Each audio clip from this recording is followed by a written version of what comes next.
Welcome to Face to Face. This is a show about change and what's next. It's a show that asks questions and peels back the layers of our average everyday experience and goes beyond scratching the surface. We interview people doing incredible things who are making a difference around the globe. Join me as we listen in and get one step closer to understanding that big ideas shared create collaboration. Collaboration can inspire community, and communities create social change. I'm David Peck, and this is Face to Face.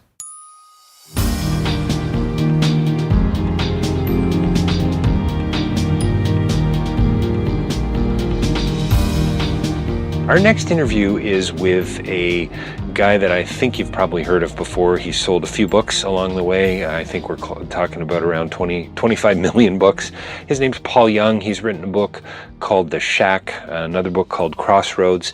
Today we're going to talk to him about his new book called Eve, which has kind of going to take, I think, things with respect to the whole conversation around gender and around relationships and around just our own understanding of our humanity. And he's going to turn them upside down. Paul's a great guy. He's fun. He's funny. He's going to be up here, I think, on a press tour coming up soon. Check out the book for sure. More information on my site, davidpecklive.com.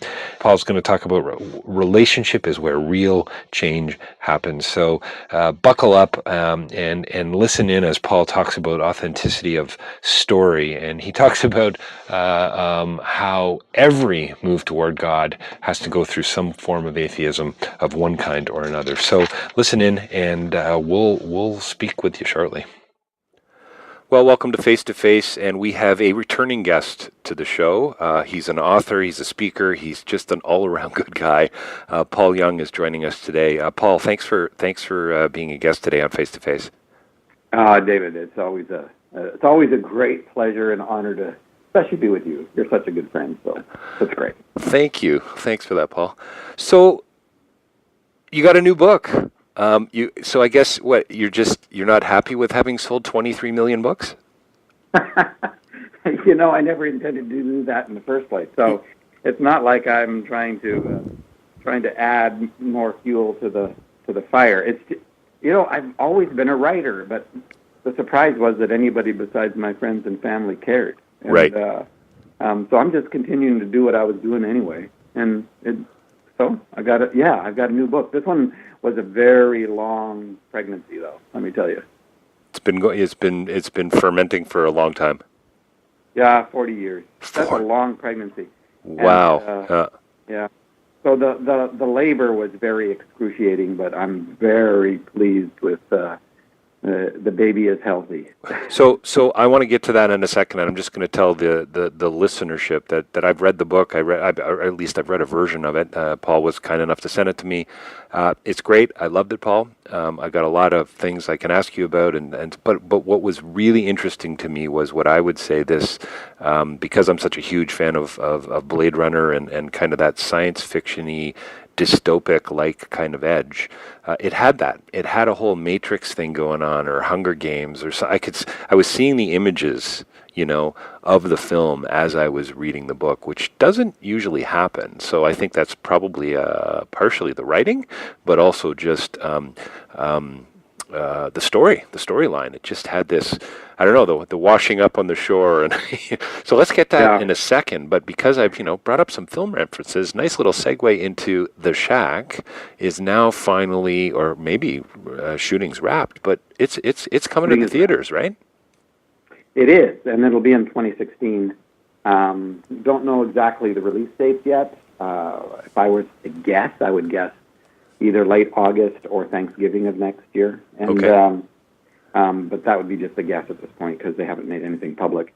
And which to me is really wonderful. Both those dates are exceptional because that means that they're looking at the film as a major competitor in the markets, generally speaking. So rather than a niche film or a faith film or those kinds of things, which I never wanted the book to be a Christian book. So right. I'm kind of pleased about that. But yes, they're done. They've wrapped the shooting. Doesn't mean that there isn't bits and pieces to reshoot, but as there always is. From what I understand, because this is my first experience being inside a film process. Right. And they shot most of it up in BC, probably 95% of it. Oh, that's kind of cool. And we're talking about some significant names here, right? I mean, we don't want to get into a whole name dropping thing, but we're not. I mean, you got a few big names alongside. Yeah, you've got Octavia Spencer, and if they release it in that time frame, they're looking for potential Oscar nominations inside that right. frame of reference. Right, which seems to be kind of a thing that Hollywood's gotten into in the last 10 or 15 years. They release certain films closer to that date, right? Yep. Yeah. Sam Worthington and his connection to Avatar, of course, and then Rhoda Mitchell. And Octavia Spencer, she won the Oscar for Help, didn't she? She did. Yeah, that's what I thought. I wasn't sure if she'd won the Oscar, but I knew she was, of course, in it. And wow, it's amazing, Paul. I mean, unbelievable. From, if people want to hear your story who haven't heard it for the first time, I certainly did a podcast with Paul on, hey, by the way, I'm going to face-to-face, check it out. We did one about a year ago, I guess now, and we certainly talked a lot about the genesis of the shack. It's out there online as well. But from what it was, 11 or 12 books that you published to Octavia 15. Yeah, give me a break. It was 15. 15 books, right? I made it Office Depot. Your first run, Sherlock's Bound. Like, it's unbelievable, Paul. I mean, just that in itself is just a crazy, crazy story. It is a wonderful story. It's a truly, truly wonderful story. So let's talk about your new novel, your Blade Runner-like novel called Eve. I really like that. David, I've always loved science fiction. Okay. And I've always loved the edge of fantasy. I grew up reading the classics, but amongst the classics was littered Edgar Rice Burroughs and some of those. Did you ever read a story in school, Paul, called The Most Dangerous Game? Does that ring a bell? No. So tell me about it. Well, they turned it into a movie years later with Val Kilmer and a few others, I think. But essentially, creepy story, and it might have been Ray Bradbury or Burroughs or somebody like that. And essentially, it was a guy who let people who kidnapped people, let them go on his island, and then he went after them. Oh, I saw the movie. Yeah, so they did turn it into a movie, but it was originally called a short story called The Most Dangerous Game, and I could punch it up right now in the interview here, but we don't have time for that. But I just remember it was one of those that, there was another one by Ray Bradbury for me called The Fruit at the Bottom of the Bowl. And it's about a guy who ends up robbing somebody's house and ends up killing somebody, and realizes that he's touched all these things. And so he starts to clean off his fingerprints, and it's the psychosis of this criminal coming to the surface in this really short story, and he starts wiping everything down in the house. And then even the fruit on the bottom of the bowl, he's wiping down. And the last scene is sort of him closing the door, and that's the story. But there's a real power to that kind of stuff. There is. There's a little bit of Edgar Allan Poe in there. Yeah, no doubt. So I grew up with Arthur C. Clarke and nice. And Isaac Asimov. And, cool. But I love science fiction because it just it gets rid of some of the boundaries. Without a doubt, yeah. In storytelling. Yeah. So. And that was the challenge, because the book is called Eve, and I am, when I write with regard to questions. The Shack was written around the question about the character and nature of God, the goodness of God, the issue of suffering. How do you juxtapose the character of God being good with the terrible kinds of suffering and losses that we all face in this world? And then Crossroads is about, how does change get inside the world of someone who has shut down their own world against relationship. And I think relationship is the crucible in which real change happens. It's what challenges our paradigms and moves us from our systems of self-protection and security. So, and then Eve, the question was, one that emerged and that is actually part of the other two. When I was a teenager, because I began to have to deal with my stuff, as they say, and a lot of my losses were around damage that was done in my life by men. But I was inside an evangelical Christian community where there was an obvious and overt and well-maintained hierarchy in terms of power and structure and role segregation. And so as I looked around the world, not only was the damage in my life primarily by men, so was the damage in the world. Mm. And it was easy to begin to see, like, what have we done as men in this world, and why? Right. Where did everything go sideways? Right. Right. And it was the issue of hierarchy that actually drove me into deeper conversations and reflection about the nature of God as Trinity, as three persons in a face-to-face dance of relationship. And I come to find out that, every tradition in Christianity has declared overtly that the idea of hierarchy within the relationship of the Father, Son, and Holy Spirit is heresy. And so that's what drove me into the conversation about gender, which ultimately took me back to Genesis, because everybody in the New Testament refers back to the Hebrew Scriptures of Genesis and the storyline there. So then the challenge becomes, how do you write about this? Yep. Especially if you're dealing with a different narrative for this fundamentally iconic story. And I'm thinking, the paradigm we've adapted for it, it's faulty to the core. And so it's not that the text is faulty. It's not that the Hebrew is wrong. It's not that they were wrong in terms of how they wrote it. We overlaid a paradigm on top of Genesis so strong that we can't even read the English text, let alone the Hebrew text. Paul, do you care if do you care if the stories actually happened in the way that it's written about in the Bible, the Hebrew text? I do. I care about the story and the way that it's written, and I think that's what Midrash is. That is what Hebrew scholarship has done throughout the ages. The Hebrew language has huge limitations in the sense that it's very small. The number of nouns is minuscule compared to English, for example, and they don't have any vowels. And so they've got a run of consonants, and you have to put the vowels in there, right, which opens up space inside the words themselves, let alone the storyline.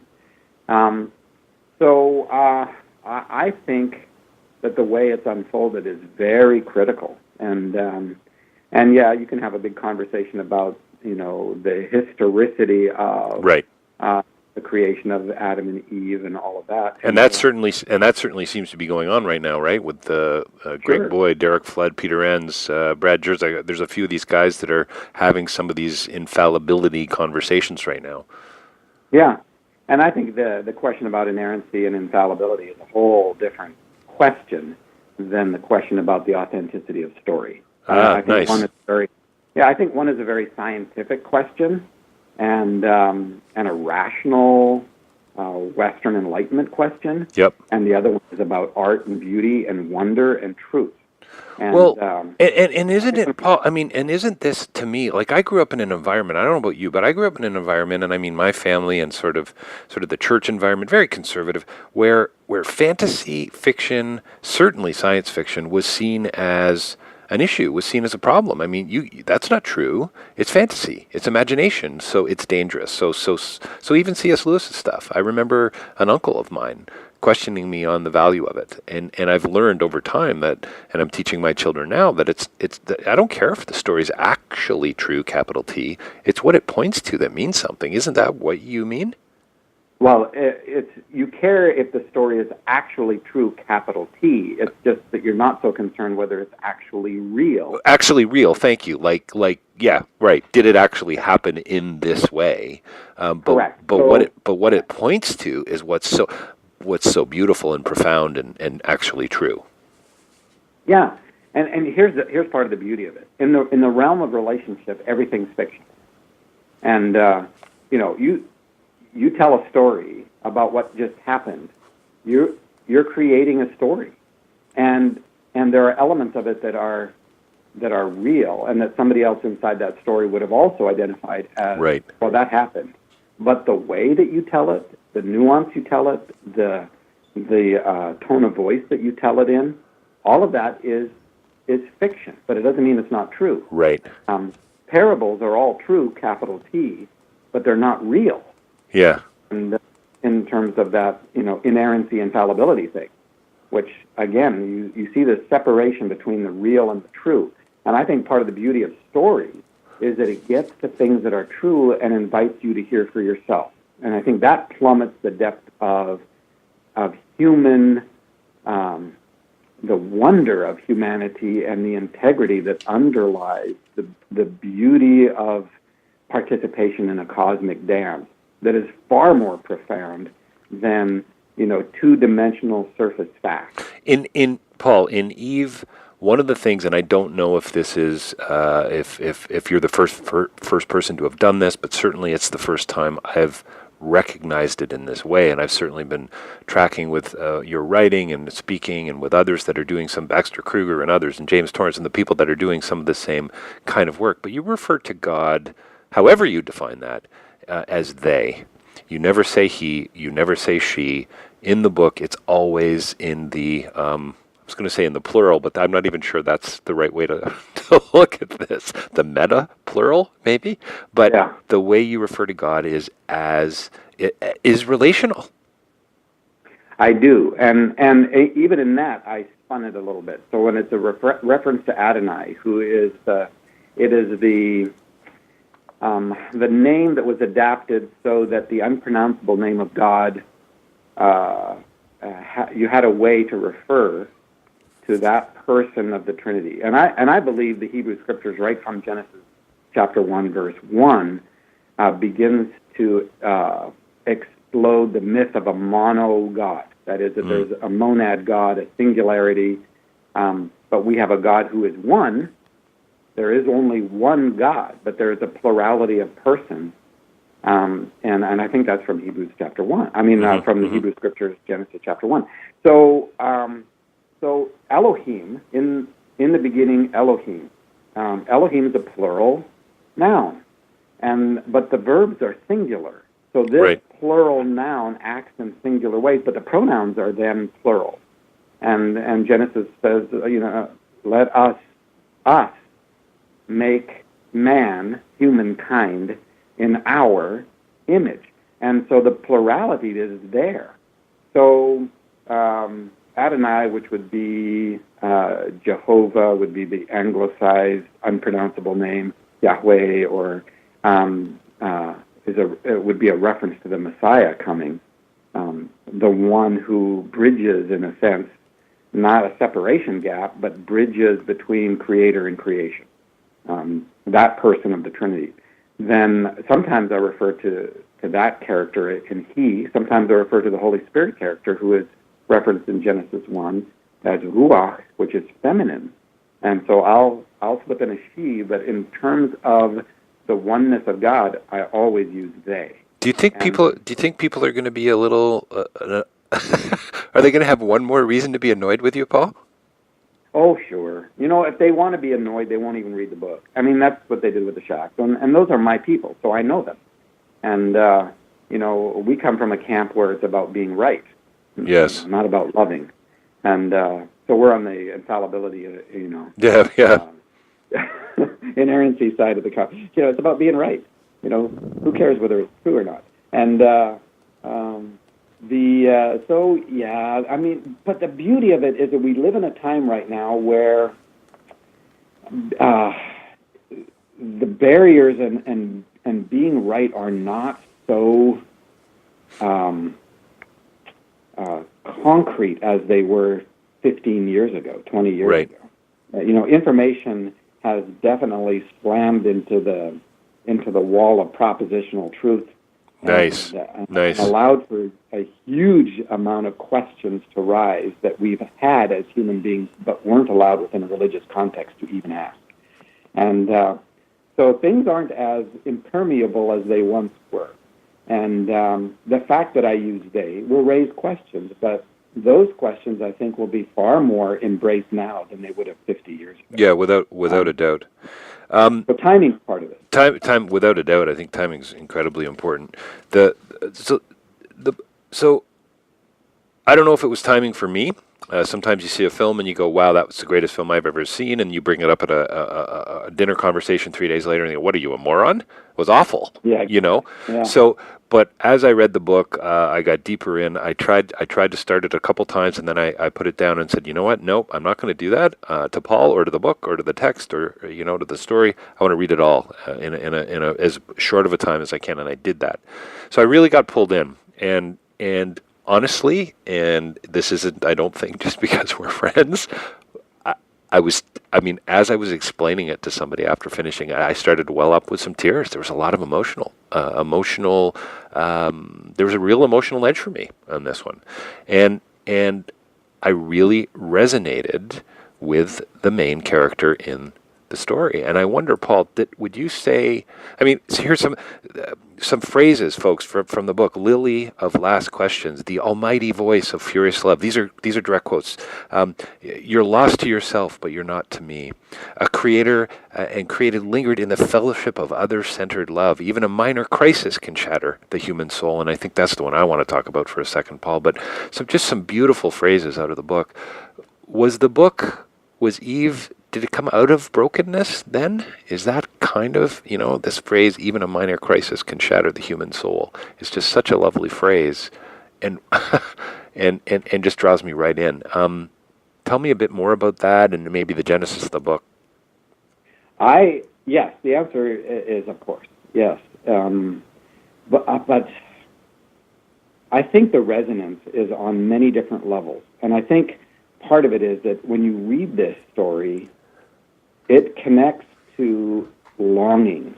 And that's a point of resonance that we're not used to within the Western culture being attuned to or knowing how to identify. And there is something about this that connects with us and goes like, oh my gosh, I can't explain it, but this so gives me hope. Right. And so it resonates at that level. But yes, we live in a broken world, and my main character represents in an incarnational way that brokenness. And so it's my brokenness, and I think that's why we resonate. And it's kind of like, oh, if this brokenness is not so powerful to prevent love from embracing it, maybe there's hope for us all. And would you say, Paul, that I love the angle on hope, because it just resonates with all the work that I'm doing with through So Change and the consulting and the speaking and the writing and so on. It's all connected. The whole idea of little things making a big difference to me. If I wasn't some crazy idealist, I wouldn't be doing it. So hope is wonderful. But do you think that one of the main sort of messages of the book, and I know I hate doing this to people when it's so subtle and nuanced, but would be that, you close the book, it's kind of this, new appreciation for a God of love. Absolutely. I think all of our best longings originate not in us, but in a God in whom we were created. And that's part of hope. Because if those longings connect me to the very character and nature of God, and I find those longings common to us, even though they're buried under all of our damage and hurt and our defensiveness and our isolation and our violence, then that points me to something that is deeper and more true. Either that, or we're caught in some kind of cosmic, masochistic, narcissist-oriented type of reality. And that makes no sense to me as I am face-to-face with my children, and especially with my grandchildren. Because I've lived now long enough to be face-to-face with grandchildren, and I recognize the movement in my own life toward authenticity, toward goodness, toward kindness, toward love. And I'm saying, okay, if I take that backwards, if we are truly made in the image of God, I should be able to take those things backwards and get a fairly good picture of the nature and character of God. Do you think, Paul, Go ahead. Do you think an atheist, do you think somebody who's been so shut down by sort of the Western lens, by the the layer that you talked about earlier that we've put on our understanding of God of any kind, no matter what religion you belong to, do you think that that person could read a book like this? Could they get beyond the first few pages? Are they going to be, it's kind of like that Philip Pullman sort of experience with the Golden Compass, and his idea of what forget the authority. So his idea of the God that he represents in those books is in fact a misrepresentation, and that's what you're kind of trying to say here. Yeah, absolutely. But for those folks who are already closed down, how do you get to them? How do you get them to say, hey, no, you know what? You gotta try this. You gotta see this from a different perspective. And now we're talking about a philosophical question, really, aren't we? Because if you can't it's not about the story at that point. I think that the atheists are not near so closed down as the religious people. I think the paradigm of religion is way more potent and almost imperceptible, like water is to a fish. Right. And powerfully impervious. And atheists, at least, has a sense of what they don't believe. Yep. And I love that. I find more resonance there because I remember this, and it's not that long ago, a few months ago, where Brian McLaren in an interview said something to the effect of every movement toward a real relationship with God has to go through atheism. You have to deny the God that you thought existed. And I don't see atheism as,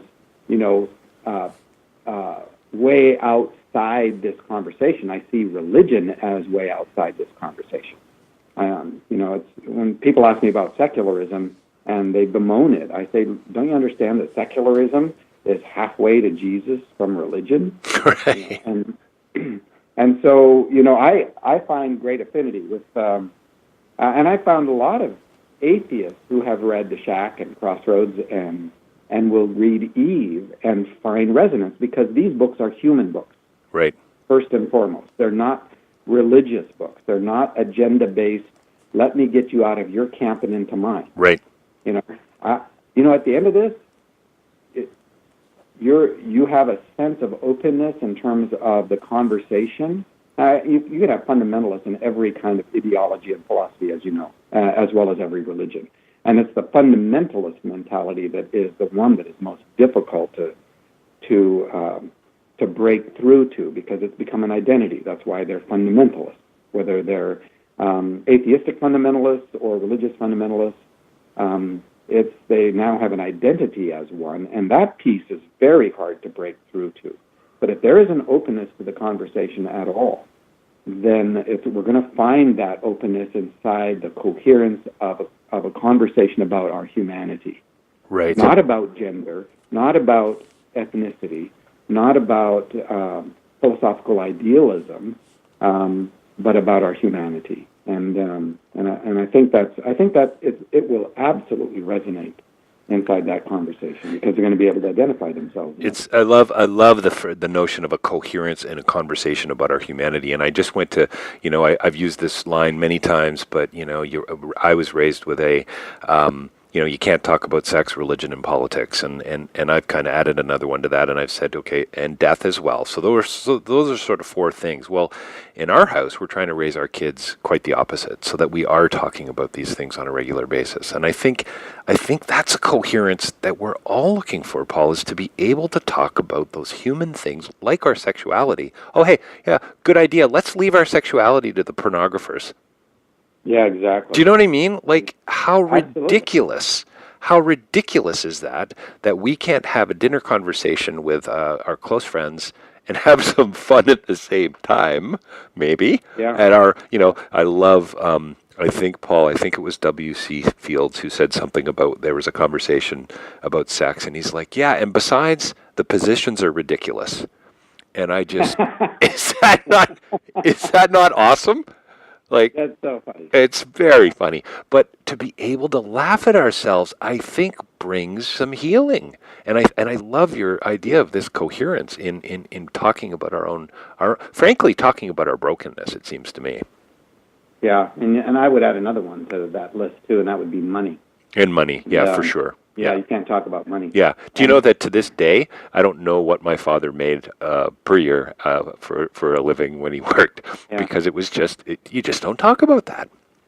No, you don't. And so and what I want to know, Paul, is the damage. What is the damage that's been done as a result of that kind of relational, sweeping of the stuff of life under the carpet? Yeah, and we created inside that separation. We created the secular spiritual divide. Right. And right. we've lost, and in doing so, we lost our humanity. Right. And so that's part of what really fuels the way that I write, and that is, I actually believe, contrary to the way that I grew up inside the religious community, I actually believe that God has a high view of humanity. And it's expressed this way. So this is why imagination has a place. Now, you can, obviously, because of God's high view of humanity, we're endowed with unbelievable capacities in terms of imagination. So we can utilize imagination for incredibly destructive sorts of things. But what happened is that we annihilated or separated our humanity as if we had a very low view, call it depravity or whatever you want to call it, but a very low view of humanity, and therefore our emotions and our creativity and our imagination got, and you mentioned this earlier, growing up in an environment where imagination was always suspect. Yes.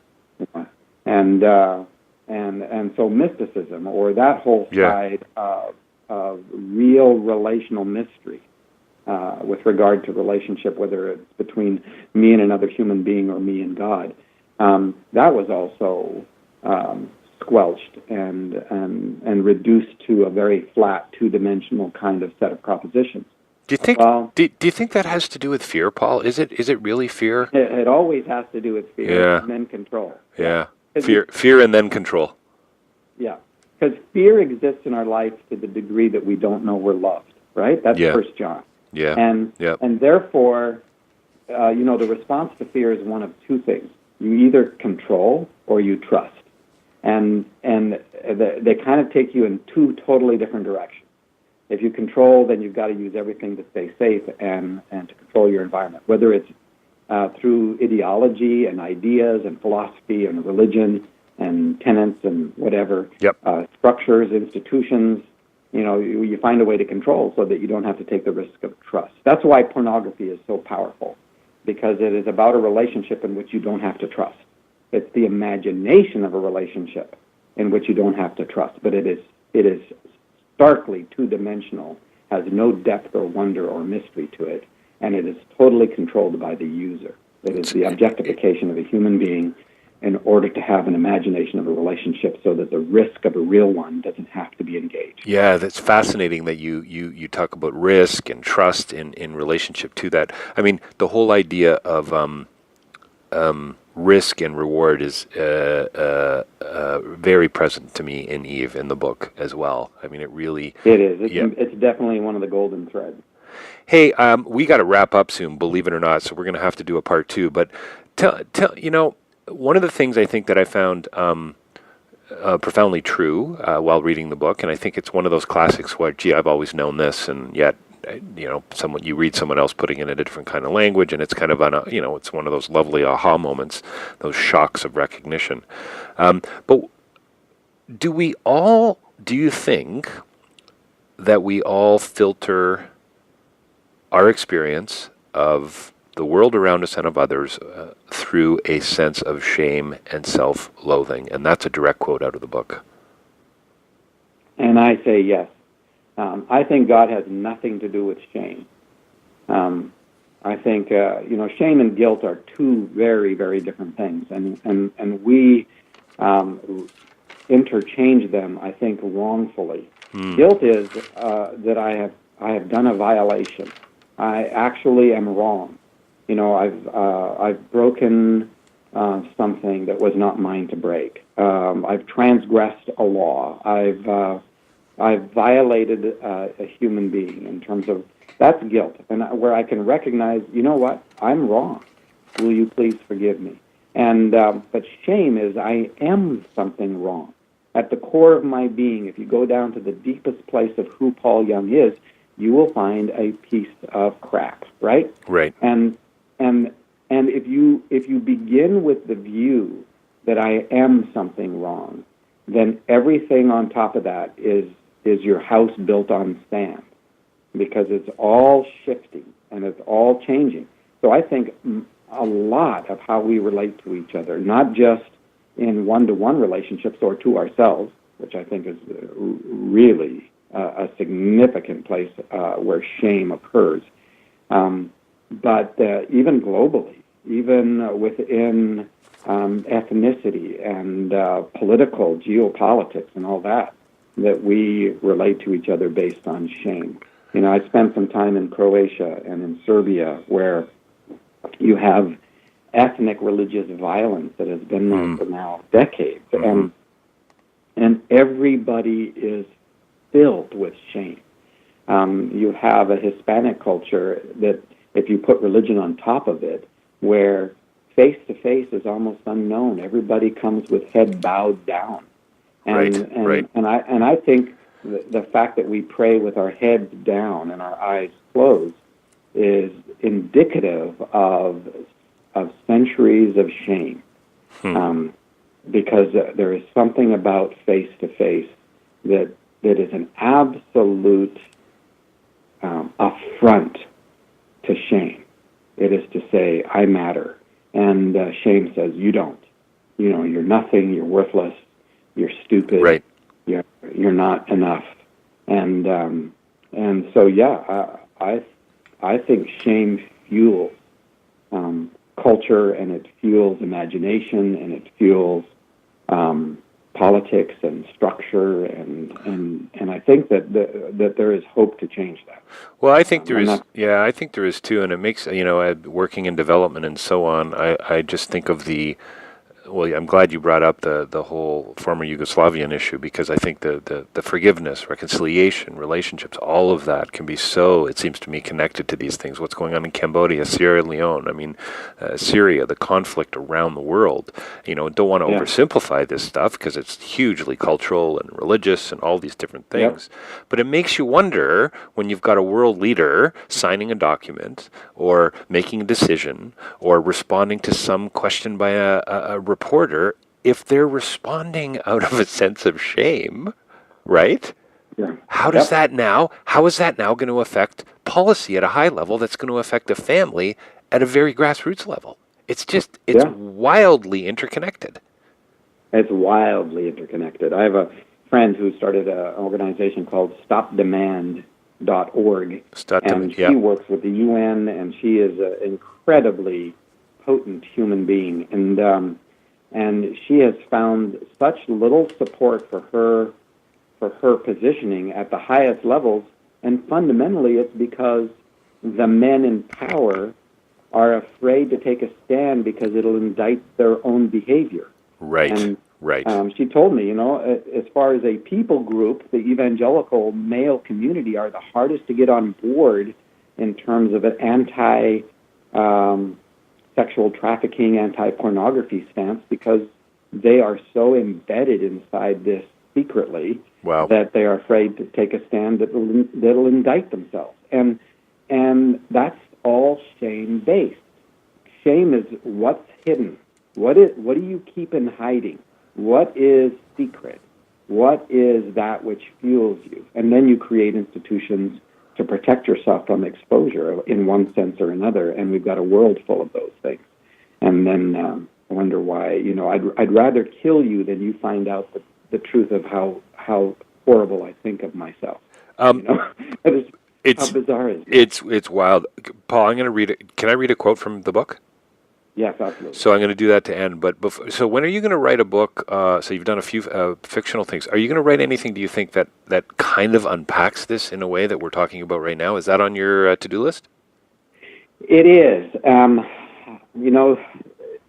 have a real tearing between the nonfiction stuff and the fiction stuff. Fiction stuff, to me, is so much more powerful and accessible. Yeah. And so if I write those kinds of things, I want to do it in a way that's very accessible, where you don't shut down people just because it's, whatever. And so, I would love to do that. I'm sort of toying with it. I'm working on something called Words You'll Never Hear God Say, and Nice. that's got some of that in there too. So, Right. Oh, yeah. good. Yeah. When's the book coming out? When's Eve going to be actually? I know September, you can. Yeah, September 15th. September 15th. Nice. So you can pre-order right now. Yeah. And just so everyone out there knows, that is a day before my 50th birthday. I just want everyone to know that. We did that so on purpose. That's right. And I'm registered at the Home Depot and the local comic book store, if you're interested. There you go. Yeah. If you go to WM Paul Young, it'll have book tour information, but it'll also, you can pre-order. And Nice. Right now there are certain vendors that have really cut the price, so it's very, very, it's a good time to pre-order. It's kind of so that's WMPaulYoung.com. And that's your blog as well, right, Paul? Yep. It is. All kinds Excellent. of stuff, links to Facebook and Twitter and all this stuff that my grandkids totally understand. Chapter 18, it's appropriately called, based on our last few minutes, face-to-face, quote, "They were not soft branches that held her, but the strong and tender arms of Adonai. He sat under the ancient tree and sang to her an ancient song of stars and of beginnings, of joy and hope, and all things love, where nothing was unkind. It was the sweet song of healing and rest. It called to deepest longings and welcomed her like home was always meant to," close quote. It's a beautiful paragraph, and I think a perfect way to end the interview today. I can't believe you were available. Thank you for taking the time, and we got to do a part 2 on Eve, Paul. Absolutely. I'm so up for that. And just so everyone knows, Paul, there is a possibility, just a slim possibility, he may be up here for a day or so on a book tour. We'll keep everybody posted. But again, Paul Young, check out the book. You can pre-order Eve, WMPaulYoung.com. Thanks, Paul. Thank you, David.